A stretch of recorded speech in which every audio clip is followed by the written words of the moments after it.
Henderson Field defense stood its ground against the enemy. Meanwhile, the Japanese fleet, counting 4 aircraft carriers against 2 U.S. carriers, was approaching Guadalcanal. Shortly before the USS Hornet was alerted of the approaching enemy forces, the airplanes of the 2nd Combat Air Patrol were launched to protect the U.S. fleet.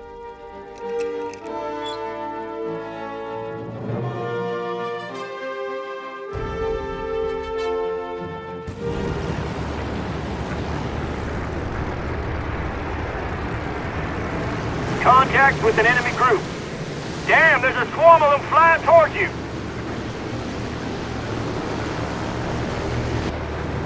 They're about 60 miles away from us. Which means they'll be here soon.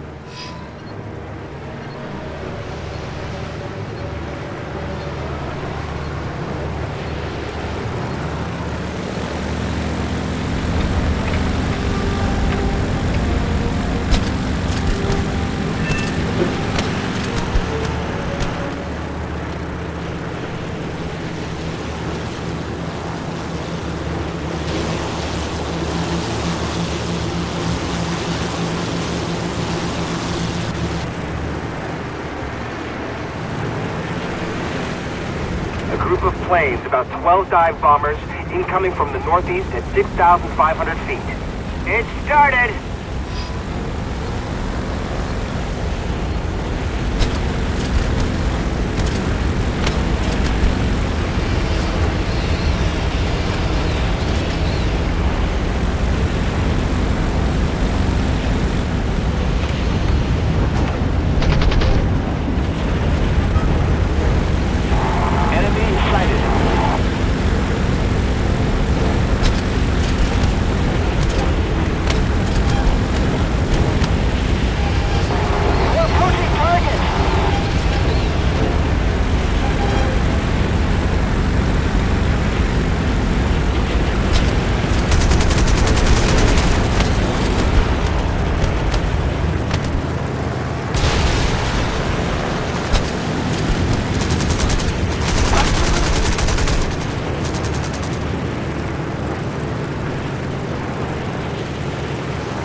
Our airstrip is damaged. We can't land you guys. Fly over to TF-16.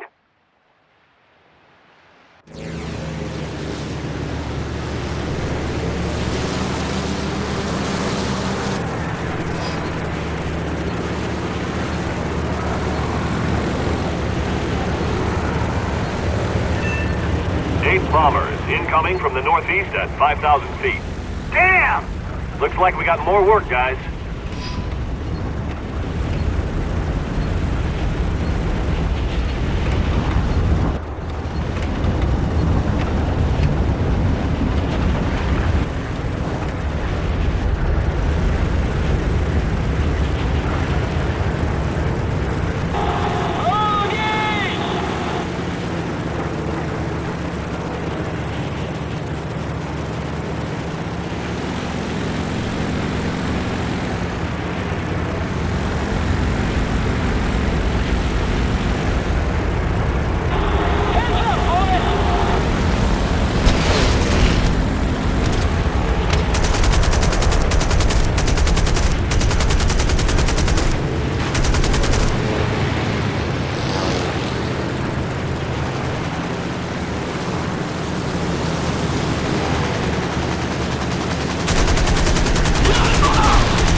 We searched the sky with apprehension.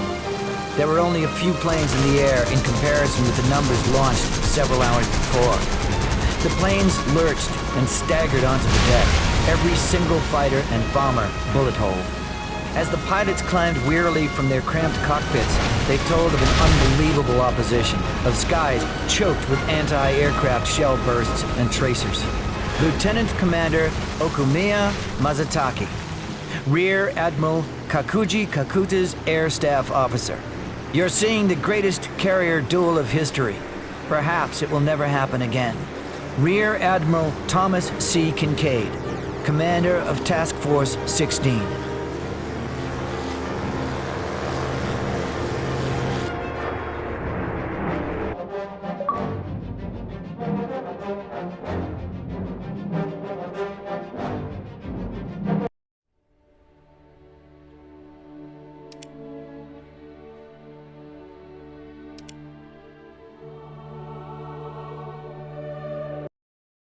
The Marines landed on Guadalcanal on August the 8th. Japanese positions and the airfield were continuously attacked from the air from that moment. Both sides continued to send reinforcements to the island for months.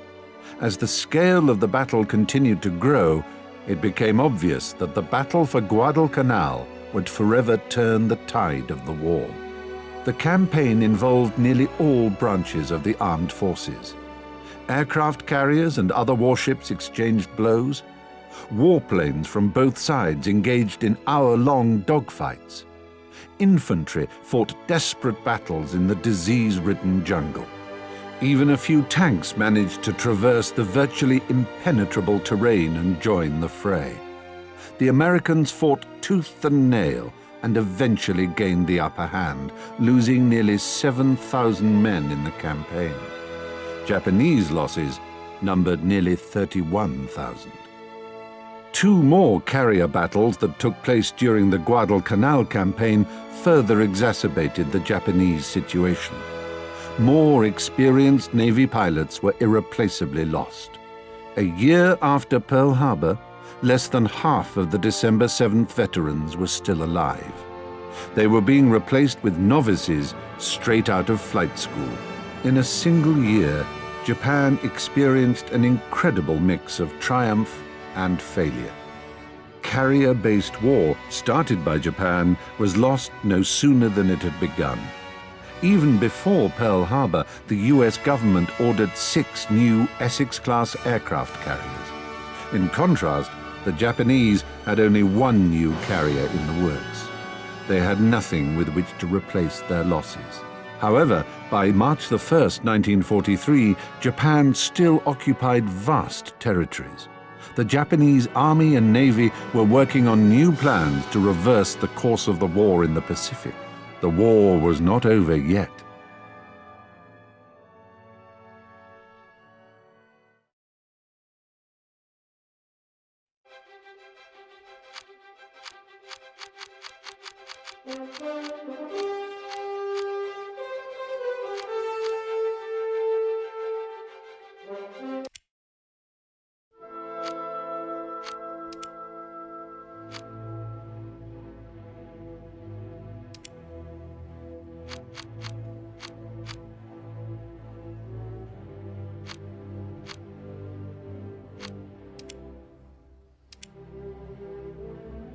On December 2, Japanese fleet received a telegram telling to open a top-secret envelope, the contents of which told that the Japanese Empire had decided to go to war against the United States, Britain, and Holland.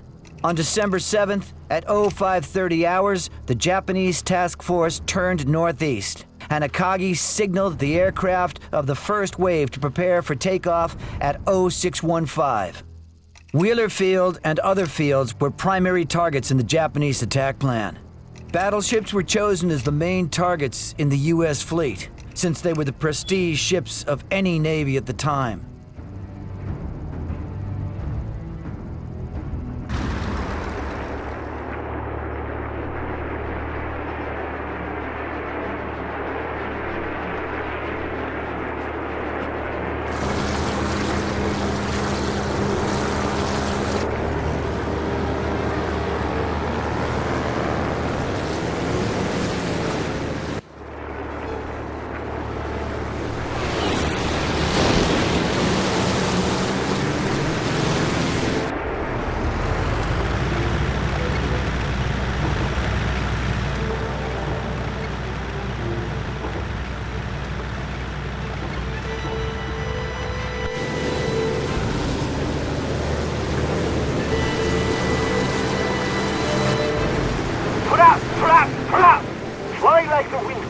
above the enemy's fleet and military bases and bring destruction!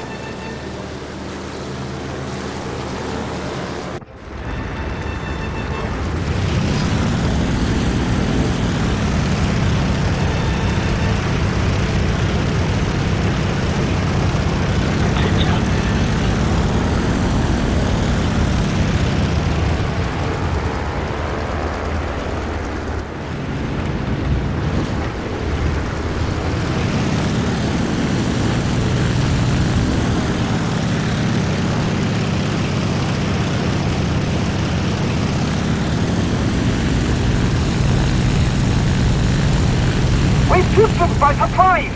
Attack hangars and airplanes at the airport!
I see about 8 battleships and no aircraft carriers. It's like practice. Torpedo bombers attack.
The second wave was divided into 3 groups. One was tasked to attack Kaneohe flying boats, and the rest were to attack Pearl Harbor. Japanese pilots had maps to orient themselves above the Pearl Harbor naval base. The second wave consisted of 171 planes, 54 B-5N5s, 81 D-3A1s, and 36 A-6M2s.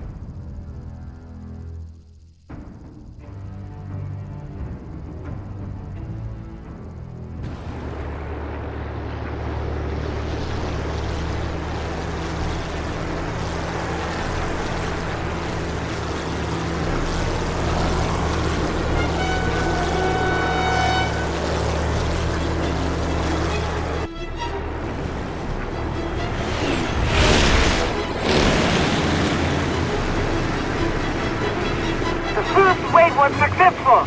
We must confirm our success.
the operations room, expecting to hear reconnaissance reports from the Tone and Chikuma seaplanes, which had been dispatched about 30 minutes before.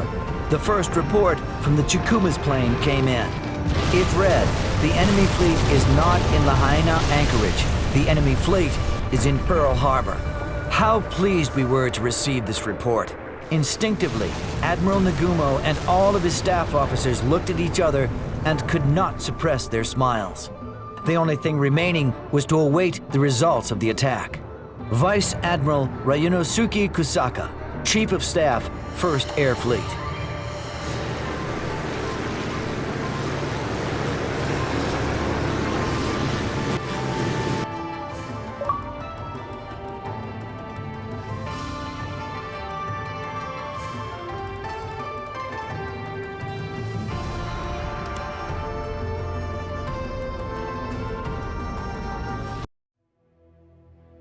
Japanese forces estimated results of the attack on Pearl Harbor to be phenomenal. They achieved complete surprise, and according to pilots' reports, several ships and a large number of aircraft were destroyed. American forces in the Pacific suffered shattering losses. Several battleships, the pride of both sides' navies, were destroyed. Japan implemented an unprecedentedly bold plan. 6 aircraft carriers came almost close to the naval base of the enemy, attacked it suddenly, and achieved complete success in their attack. It was the real triumph for the Japanese Navy. Besides success in Pearl Harbor, the Japanese forces managed to occupy a small island of Wake, which was located in the middle of the Pacific Ocean and had a runway defended by a small marine garrison. Though not without losses among warships, the island's defense was overwhelmed and the landing troops freely landed on its territory. In January 1942, Japan landed its forces in Burma, the Dutch East Indies, New Guinea, and Solomon Islands. On February the 15th, it surrounded 130,000 soldiers during the Battle of Singapore. And in May, the rest of American and English forces yielded themselves in the Philippines. Occupation of all these territories was stipulated by the general plan before the beginning of the war. Therefore, all subsequent military actions were conducted by Japan in accordance with new plans which were developed after the beginning of the war. Inspired by success of the first months of war, the Japanese considered that they could act on the offensive in utterly different divisions simultaneously. And then the Japanese needed to seize Port Moresby, the major stronghold of the Allies, which was both the way to Australia and the last bulwark of the Allies in the region. The plans also included occupation of the Tulagi Island, aimed at establishing a float seaplane base there. Japan established several formations for the operation, so each of them could act promptly and independently of others. This tactic, as they believe, allowed them to fulfill several tasks simultaneously. The 5th Aircraft Carrier Division was assigned for the operation. It comprised Zuikaku and Shokaku aircraft carriers, which were to protect the landing force by the aircraft.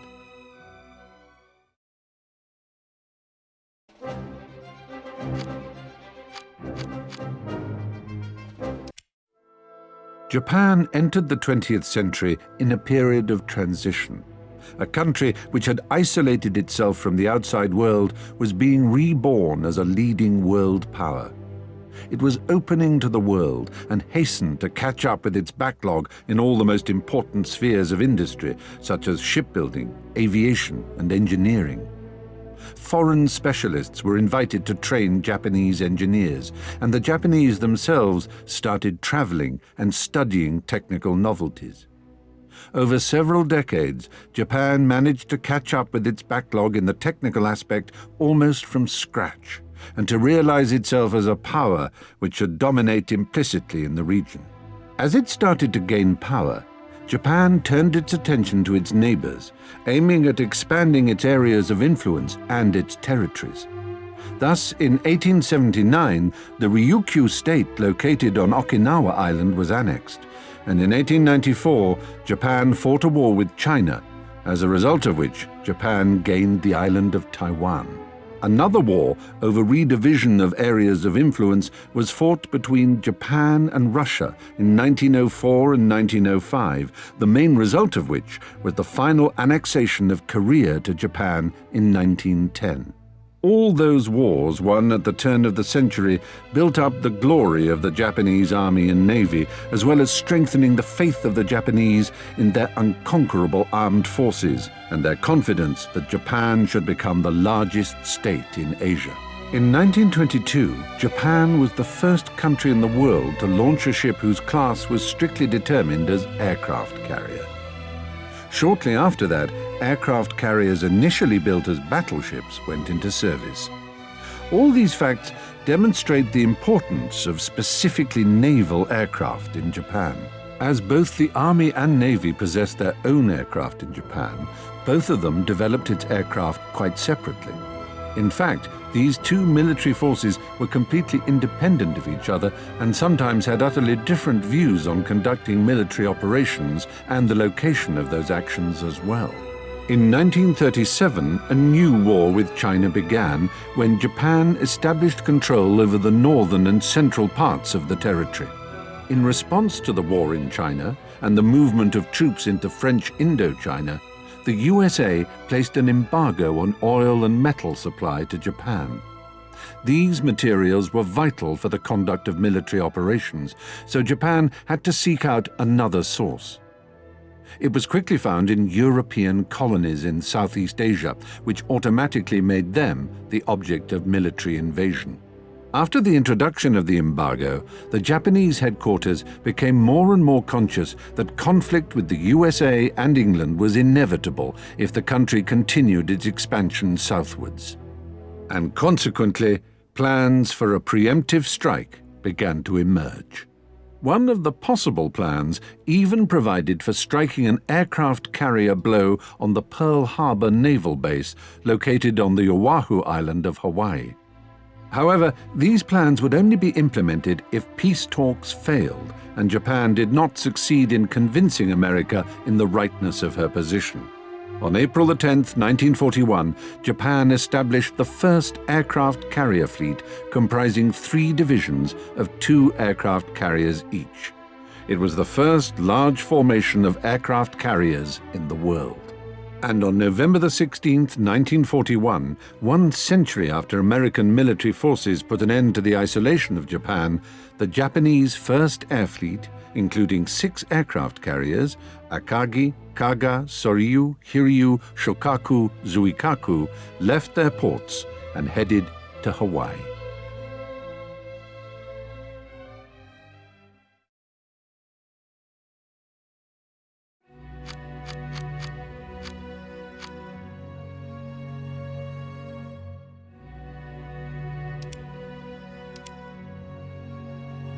While Japanese fighters were defending Shokaku and Zuikaku,